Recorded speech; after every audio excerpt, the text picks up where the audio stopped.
Hi friends, வாங்க friends. இன்றைக்கி மத்தியானம் நம்ம வீட்டில் என்ன சமையலன்னு பார்க்கலாம். இன்றைக்கி வந்துட்டு மிளகு ரசம் தான் வைக்கலான்னு சொல்லிவிட்டு மிளகு, சீரகம், காஞ்ச மிளகா, பூண்டெல்லாம் போட்டுட்டு புளி கரைச்சி அதிலே தக்காளி கரைச்சி அப்புறம் மசாலா அரைச்சி தாளிக்கும் போது அந்த மசாலா போட்டு நல்லா வதக்கி இந்த காஞ்ச மிளகா போட்டு அது காஞ்சி நம்ம அந்த புளி தண்ணி ஊற்றினோடனே இதை நசுக்கி விட்டால் அது ஒரு மாதிரி ஸ்மெல்லு வரும். நல்லாயிருக்கும் ஃப்ரெண்ட்ஸ். ஆந்திரா ஸ்டைலில் ரசம் ரெடி ஃப்ரெண்ட்ஸ்.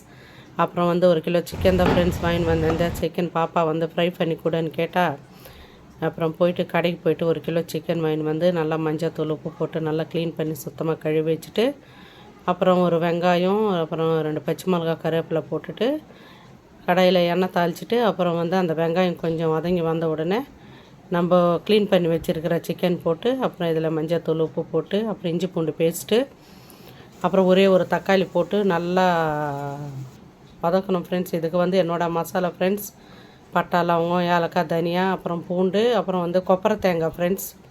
இது போட்டால் தான் ஃப்ரெண்ட்ஸ் நல்லாயிருக்கும். இந்த டிஷ் வந்து எனக்கு எங்கள் ஹைதராபாத்தில் இருக்கிற அக்கா சொல்லி கொடுத்தாங்க, சுலோச்சனாக்கா. அவங்க தான் எனக்கு இந்த சிக்கன் ஃப்ரை சொல்லி கொடுத்தாங்க ஃப்ரெண்ட்ஸ். என்னோடய ஸ்டைலில் சிக்கன் ஃப்ரை ரெடி ஃப்ரெண்ட்ஸ். வாங்க ஃப்ரெண்ட்ஸ், இன்றைக்கி மத்தியானம் நம்ம வீட்டில் என்ன சமையல்னு பார்க்கலாம். சுட சுட சாப்பாடு, அப்புறம் வந்துட்டு நல்லா மிளகு கூட போட்டுருக்கேன் ஃப்ரெண்ட்ஸ். அந்த மசாலா நல்லா காட்டாக இருந்துச்சு ஃப்ரெண்ட்ஸ். அப்புறம் சிக்கன் ஃப்ரை, அப்புறம் வந்துட்டு கொஞ்சம் கீரை,